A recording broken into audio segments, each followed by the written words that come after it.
കോട്ടയം ഏറ്റുമാനൂരിലെ ജൈനമ്മ തിരോധാന കേസിൽ അന്വേഷണ സംഘത്തിന് ലഭിച്ചത് ഞെട്ടിപ്പിക്കുന്ന വിവരങ്ങൾ. പ്രതിയായ സെബാസ്റ്റ്യൻ 6 വർഷം വീതം ഉള്ള കൃത്യമായ ഇടവേളകളിലാണ് ഇരകളെ കണ്ടെത്തിയിരുന്നത്. പ്രാർത്ഥനാ ഗ്രൂപ്പുകൾ കേന്ദ്രീകരിച്ചായിരുന്നു പലരെയും സെബാസ്റ്റ്യൻ വരുതിയിലാക്കിയത്. 2012 ശേഷം ബാങ്ക് ഇടപാടുകൾ ഒഴിവാക്കി ബിഗ് ഷോപ്പറിലാണ് സെബാസ്റ്റ്യൻ പണം കൊണ്ടുപോയിരുന്നത്. ആളുകളെ വേഗം മനസ്സിലാക്കി പെരുമാറാൻ അതിസാമർഥ്യമുള്ള ആളാണ് പ്രതി. അന്വേഷണ ഉദ്യോഗസ്ഥരുടെ ചോദ്യങ്ങൾ പോലും വേഗത്തിൽ മനസ്സിലാക്കിയാണ് സെബാസ്റ്റ്യൻ കുഴപ്പിച്ചത്. 10 വയസ്സുള്ള മകനെക്കുറിച്ച് ചോദിച്ചാൽ പ്രതി വൈകാരികമായി തളരുന്നതായും ചോദ്യം ചെയ്യലിൽ വ്യക്തമായി. 2002 മുതലുള്ള സെബാസ്റ്റ്യനെ കുറിച്ചുള്ള നിരവധി നിർണായക വിവരങ്ങളാണ് കോട്ടയം ക്രൈംബ്രാഞ്ച് സംഘത്തിന് ലഭിച്ചിരിക്കുന്നത്.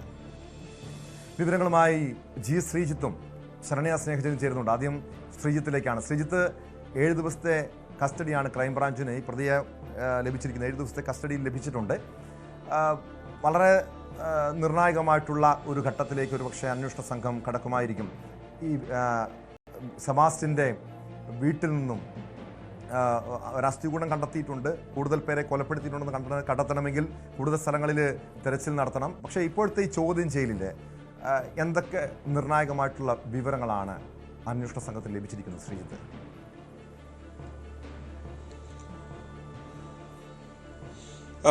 ഏറ്റവും പ്രധാനപ്പെട്ടതായി ഈ കുറ്റകൃത്യത്തിനൊക്കെ ഉപയോഗിച്ചിരുന്ന ചില കത്തി, അതേപോലെ ചുറ്റിക, 20 ലിറ്ററിന്റെ കന്നാസ്, ഇതൊക്കെയാണ് ഇന്നലെ ഏറ്റുമാനൂരിലെ വീട്ടിൽ നടത്തിയ പരിശോധനയിൽ തെളിവുകളായി ലഭിച്ചിരിക്കുന്നത്. ഇതിനി ശാസ്ത്രീയ പരിശോധനയ്ക്ക് കോടതിയിൽ നിന്ന് അയക്കും. അത് അയച്ച ശേഷം തിരിച്ച് ലഭിക്കുമ്പോഴായിരിക്കും അതിലെന്തെങ്കിലും തെളിവുകൾ അവശേഷിക്കുന്നുണ്ടോ, ഇതൊക്കെ കൃത്യത്തിന് വേണ്ടി ഉപയോഗിച്ചതാണോ എന്ന് വ്യക്തമാക്കുന്നത്. ഇന്നലെ രാത്രിയാണ് വീട്ടിൽ ഇത്തരത്തിലൊരു പരിശോധന നടത്തിയത്. സെബാസ്റ്റ്യന്റെ കാറിൽ ഒളിപ്പിച്ച നിലയിലായിരുന്നു ഇത്തരം കാര്യങ്ങളെല്ലാം ഉണ്ടായിരുന്നത് എന്നാണ് അന്വേഷണ സംഘത്തിൽ നിന്ന് നമുക്ക് മനസ്സിലാക്കാൻ സാധിക്കുന്നത്. മറ്റൊന്നുള്ളത്, സെബാസ്റ്റ്യനെ കുറിച്ച് ഏതാണ്ട് 2002 മുതലുള്ള വിവരങ്ങളാണ് അന്വേഷണ സംഘം അന്വേഷിച്ചുകൊണ്ടിരുന്നത്. അതായത് എങ്ങനെയൊക്കെയാണ് സെബാസ്റ്റ്യൻ ഈ നിലയിൽ എത്തിയത് എന്ന് കൃത്യമായി സെബാസ്റ്റ്യൻ പോയ വഴിയിലൂടെയൊക്കെ ക്രൈംബ്രാഞ്ച് സഞ്ചരിച്ചുകൊണ്ട് വിവരങ്ങൾ ശേഖരിക്കുകയായിരുന്നു. സെബാസ്റ്റ്യനെ സംബന്ധിച്ച് 2012 ശേഷം ബാങ്ക് ഇടപാടുകൾ നടത്തിയിട്ടില്ല. പണം, എന്തെങ്കിലും ഇടപാടുകൾക്ക് ശേഷം കിട്ടുന്ന പണം എല്ലാം കൊണ്ടു നടന്നിരുന്നത് ഒരു ബിഗ് ഷോപ്പറിലായിരുന്നു എന്നുള്ളതാണ് ക്രൈംബ്രാഞ്ച് സംഘം ചൂണ്ടിക്കാണിക്കുന്നത്. മാത്രമല്ല, ഒരു കൃത്യം നടന്നാൽ അതിനുശേഷം പിന്നീടൊരു അവധിയെടുക്കുക എന്ന നിലയിലേക്ക് അടുത്തൊരു കൃത്യത്തിനായി, അത് ഏതാണ്ട് ഇപ്പോൾ പുറത്തു വന്ന വിവരങ്ങൾ അനുസരിച്ച് 6 വർഷത്തെ ഇടവേളയാണ് ഉള്ളത് എന്നുള്ളതാണ് ക്രൈംബ്രാഞ്ച് സംഘം ചൂണ്ടിക്കാട്ടുന്നത്. മറ്റ് കേസുകളുടെയൊക്കെ തെളിവുകൾ ഇനിയും പുറത്തു വരേണ്ടതുണ്ട്. പക്ഷേ ഇങ്ങനെയൊക്കെയായിരുന്നു സെബാസ്റ്റ്യൻ ആളുകളെ വശീകരിച്ചിരുന്ന രീതി, അല്ലെങ്കിൽ ആളുകളെ എങ്ങനെയാണ് വളരെ ത്വരിതഗതിയിൽ ആളുകളെ മനസ്സിലാക്കുന്നു, അതിനനുസരിച്ച് സംസാരിക്കുന്നു. അങ്ങനെ ഒരു അരമണിക്കൂർ കൊണ്ട് സെബാസ്റ്റ്യനിൽ ആളുകൾ ആകൃഷ്ടരാകുന്ന നിലയിലായിരുന്നു സെബാസ്റ്റ്യന്റെ പെരുമാറ്റ രീതി എന്നുള്ളതാണ് അന്വേഷണ സംഘം വ്യക്തമാക്കുന്നത്. അത് പോലീസിനും വിനയായിട്ടുണ്ട്. പെട്ടെന്നൊരു ഉദ്യോഗസ്ഥൻ മണിക്കൂറുകളിലെടുത്ത് ചോദ്യം ചെയ്താലും ആ ചോദ്യം ചെയ്യൽ എവിടേക്കാണ് കൊണ്ടുപോകുന്നത് എന്ന് വളരെ കൃത്യമായി ബുദ്ധിപൂർവ്വം മനസ്സിലാക്കാൻ കഴിയുന്ന ആളാണ് സെബാസ്റ്റ്യൻ എന്നുള്ളതാണ് അന്വേഷണ സംഘം വ്യക്തമാക്കുന്നത്. പക്ഷേ ഇത്തരം ബുദ്ധികൾക്കിടയിലാണ് അതിബുദ്ധിയായി ഈ മരിച്ച മനുഷ്യരൊക്കെയും ജീവിച്ചിരിപ്പുണ്ട് എന്ന് തെളിയിക്കാനുള്ള ശ്രമം നടത്തുന്നത്.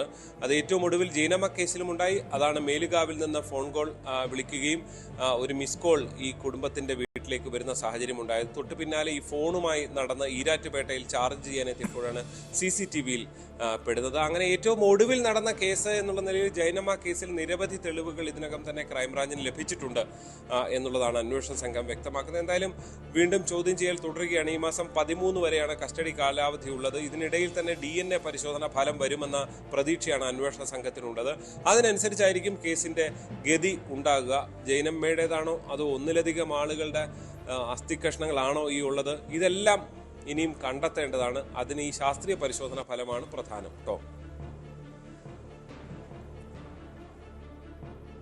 വ്യക്തമാണ്. ശ്രീജിത്തിലേക്ക് തിരികെ എത്താം.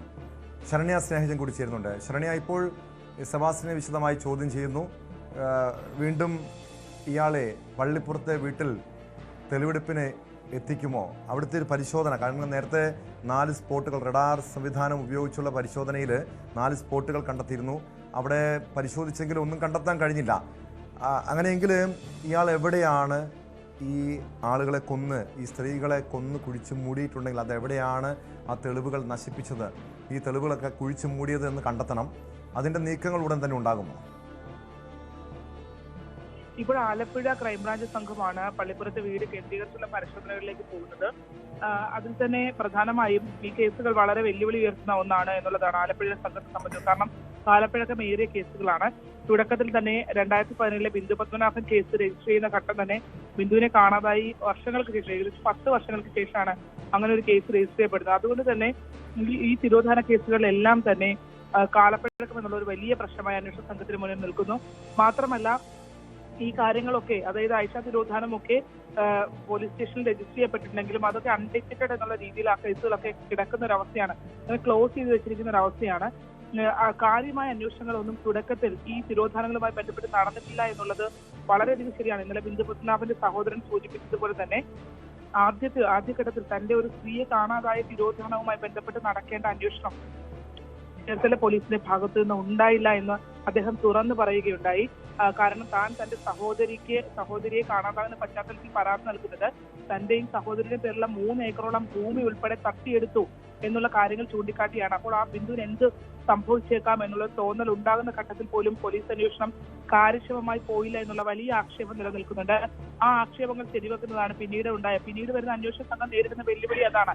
ആദ്യമായി ഫ്രെയിം ചെയ്യപ്പെട്ട കേസുകളൊന്നും തന്നെ മര്യാദയ്ക്ക് കൈകാര്യം ചെയ്യപ്പെട്ടിട്ടില്ല എന്നുള്ള ഇത് തന്നെയാണ് ഇപ്പോൾ അന്വേഷണ സംഘം നേരിടുന്ന ഏറ്റവും പ്രധാനപ്പെട്ട വെല്ലുവിളി. എങ്കിൽ പോലും നിലവിലത്തെ സാഹചര്യത്തിൽ കിട്ടിയ തെളിവുകൾ വെച്ച് പരമാവധി കാര്യങ്ങൾ നേടിയെടുക്കാനുള്ള ശ്രമമാണ് അന്വേഷണ സംഘത്തിന്റെ ഭാഗത്തു നിന്ന് ഉണ്ടാകുന്നത്. ഇപ്പോൾ നിർണായകമായി കഴിഞ്ഞ ദിവസം തെരച്ചിൽ നടത്തിയപ്പോൾ ലഭിച്ച നിർണായകമായ ചില വിവരങ്ങൾ, അതായത് ആ വീടിന്റെ അടുപ്പിൽ നിന്നും സെബാസ്റ്റ്യൻ താമസമില്ലെന്ന് പറയുന്ന വീടിന്റെ അടുപ്പിൽ നിന്ന് ലഭിച്ച വാച്ചിന്റെ ഡയൽ, ഒപ്പം തന്നെ അത് കത്തിക്കരിഞ്ഞ നിലയിലായിരുന്നു. ഒപ്പം തന്നെ ഒരു കുഴിച്ചിട്ട നിലയിൽ 2 പാരഗൺ ചെരുപ്പുകൾ കുഴിച്ചിട്ട നിലയിൽ കണ്ടെത്തിയിട്ടുണ്ട്.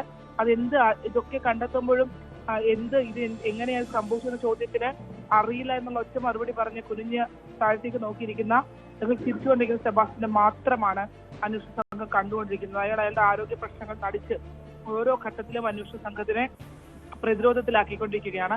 പക്ഷെ അങ്ങനെയല്ല എങ്കിൽ പോലും പരമാവധി ബിന്ദു പത്മനാഭനോ ആയിഷ കേസുകളോ, ഇപ്പോൾ നമുക്കറിയാം റോസമ്മയെ കൂടുതൽ ചോദ്യം ചെയ്യലിലേക്ക് അന്വേഷിക്കുന്ന ഇനിയും കടക്കുമെന്നുള്ള വിവരം ലഭ്യമാകുന്നുണ്ട്.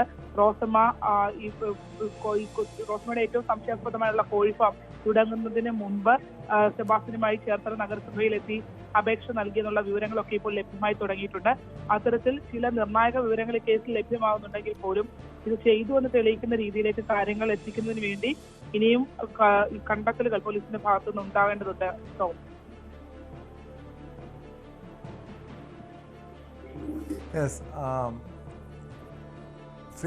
ശ്രീജിത്ത് കൂടി ചേർന്നുണ്ട്.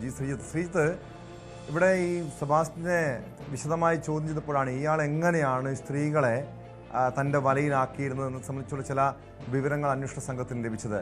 പ്രാർത്ഥനാ ഗ്രൂപ്പുകൾ ഉണ്ടാക്കുക, പ്രാർത്ഥനാ ഗ്രൂപ്പിലൂടെ താൻ ഒരു ആത്മീയത മറയാക്കി സ്ത്രീകളെ കെണിയിൽപ്പെടുത്തുക, പിന്നീട് അവരുമായി അടുപ്പം സ്ഥാപിക്കുക, അവരുടെ പണം തട്ടാൻ വേണ്ടി കൊലപ്പെടുത്തുക. ഇതാണ് അന്വേഷണ സംഘത്തിൻ്റെ നിഗമനമെന്നാണ് ഞാൻ മനസ്സിലാക്കുന്നത്.